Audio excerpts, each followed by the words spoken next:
It's Patrick Hutzel from IntensiveCareHotline.com, where we instantly improve the lives for families of critically ill patients in intensive care, so that you can make informed decisions, have peace of mind, real power, real control, and so that you can influence decision making fast, even if you're not a doctor or a nurse in intensive care.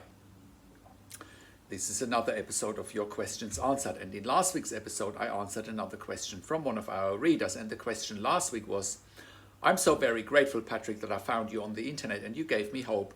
What you're doing is saving many lives when they just prefer to kill the very ill. You can check out last week's question by clicking on the link below this video. In this week's episode of Your Questions Answered, I want to answer questions that we get quite frequently as part of my one-on-one consulting and advocacy service. So today's question is, how can prone positioning help my critically ill loved one with COVID ARDS in ICU? SARS-CoV-2 virus causes pneumonia that was identified through fever, dyspnea and acute respiratory symptoms and named COVID-19. This disease exacerbates in a number of patients and causes pulmonary edema, multi-organ failure and acute respiratory distress syndrome, also known as ARDS. ARDS was first introduced in 1968 with clinical presentations such as acute hypoxemia, non-cardiac pulmonary edema, decrease in pulmonary compliance, and increase in work of breathing. Among the introduced treatment methods for management of ARDS patients, prone position can be used as an adjuvant therapy for improving ventilation in these patients. It should be prescribed along with low tidal volume, 6 mL per kilo per body weight, and infusion of neuromuscular blockers, cisatracurium, for 48 hours. These three treatment strategies together lead to improvement in oxygenation and survival of ARDS patients. What is proning? Prone position is the medical term for lying flat on your stomach. Lying flat on your back is referred to as the supine position. Prone positioning, also known as proning, prone maneuver, or prone ventilation, refers to mechanical ventilation with patients positioned in prone position, in contrast of standard supine, flat or semi-recumbent position. The use of the prone position was proposed over 30 years ago as a means to improve arterial oxygenation in patients with acute respiratory distress syndrome, also known as ARDS or Ards. Since then, extensive physiological research has been conducted to explore the possible mechanisms underlying the observed improvement in gas exchange, which involve changes in the distribution of both ventilation and pulmonary blood flow. Furthermore, it has been shown that independently of gas exchange, prone positioning may reduce the harm of mechanical ventilation, which is known to adversely impact patient survival. How does proning help? In the supine position, the lungs are compressed by gravity and other forces, including the internal organs. This position can cause hyperinflation of alveoli in the ventral lung while causing alveolar collapse, atelectasis in the dorsal part of the lung. Gravity complicates things by pushing blood downward towards the poorly oxygenated alveoli in the posterior lung, creating a ventilation perfusion mismatch. This mismatch is thought to drive rapid deterioration of patients with conditions that compromise breathing. Furthermore, the longer patients are mechanically ventilated, the greater the risk that prolonged immobility will lead to delirium and generalized weakness.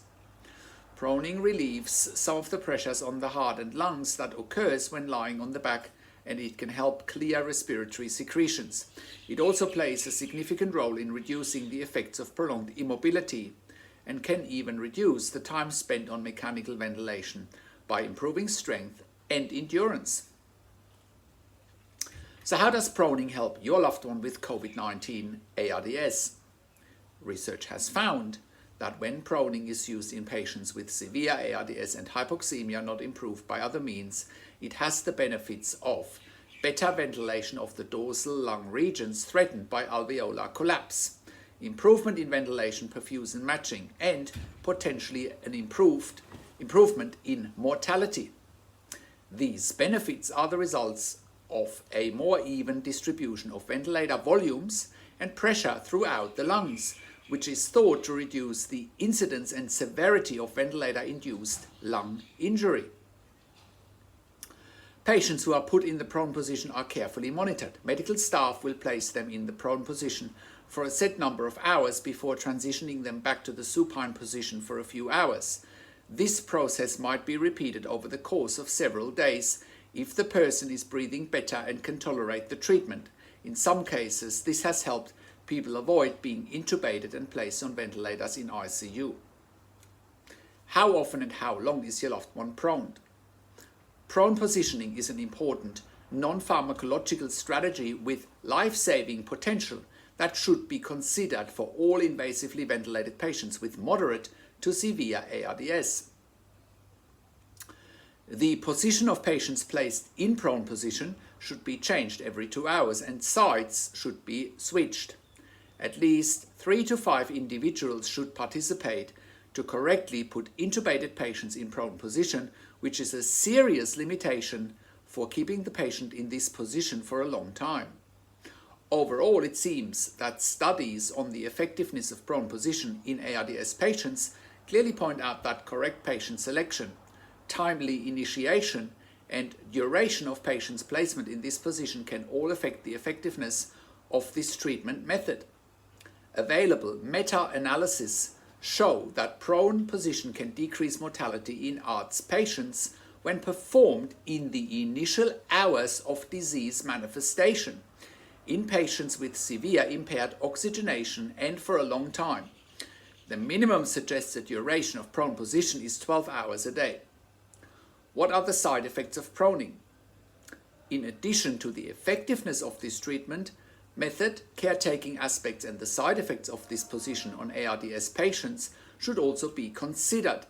Patients that undergo ventilation with ventilator in prone position face the risks such as accidental removal of the endotracheal tube, limited access to the venous route, bending or pulling of the catheters and chest tube, pressure wounds, bruising around the mouth due to the presence of the tracheal tube, edema around the eyes and facial edema, gastroesophageal reflux, hypersalivation, skin injuries, hypotension, also known as low blood pressure, arrhythmias, irregular heartbeats or irregular heart rate.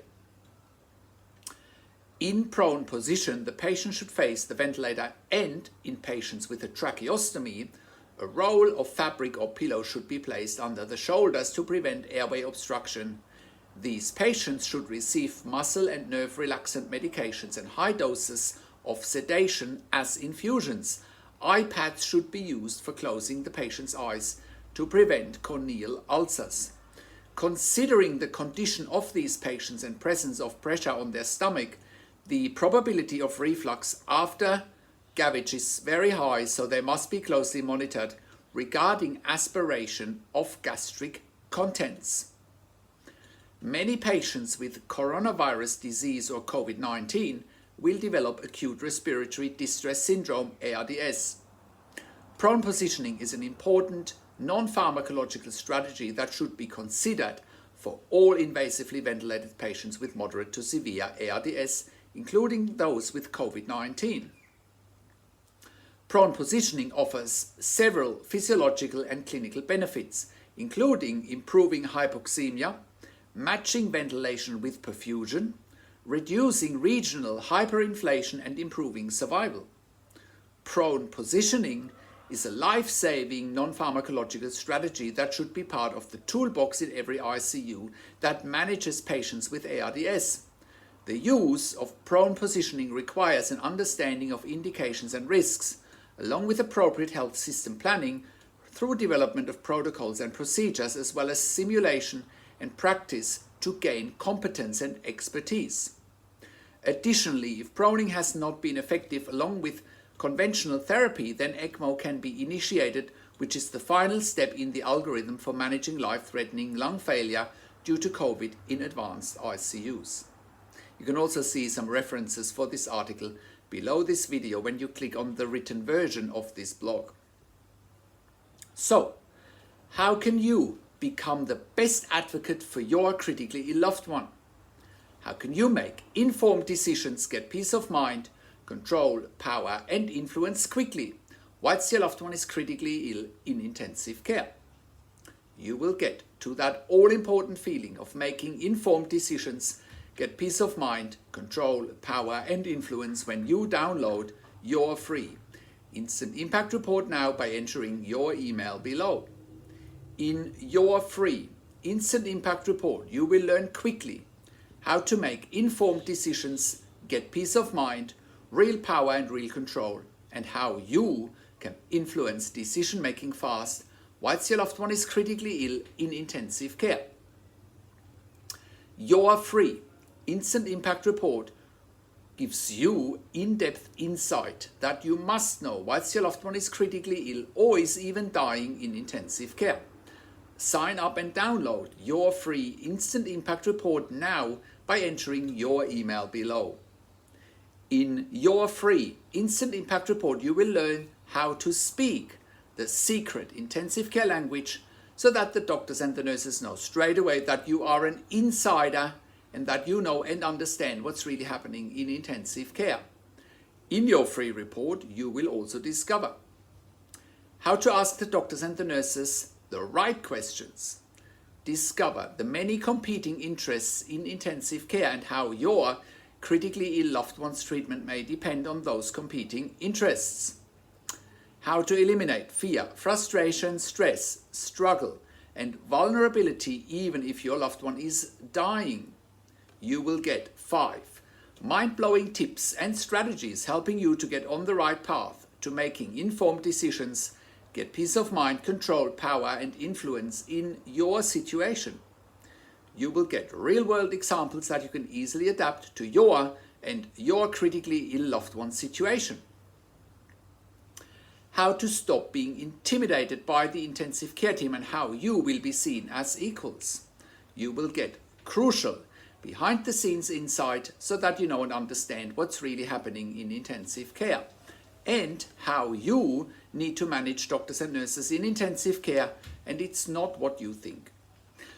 Thank you for tuning into this week's Your Questions Answered episode, and I'll see you again next week in another update. Make sure you also have a look at our blog section for more tips and strategies, or simply send me an email to support@intensivecarehotline.com with your questions. Also, have a look at our membership site, intensivecaresupport.org, for families of critically ill patients in intensive care. You can also call us, find phone numbers on the top of our website. Also, have a look at our ebook section, and you can also get one-on-one consulting and advocacy with me over the phone, via Skype, via Zoom, and via email by clicking on the relevant tabs on the top of the website. Thanks for watching this video. This is Patrick Hutzel from intensivecarehotline.com, and I'll talk to you in a few days. Take care.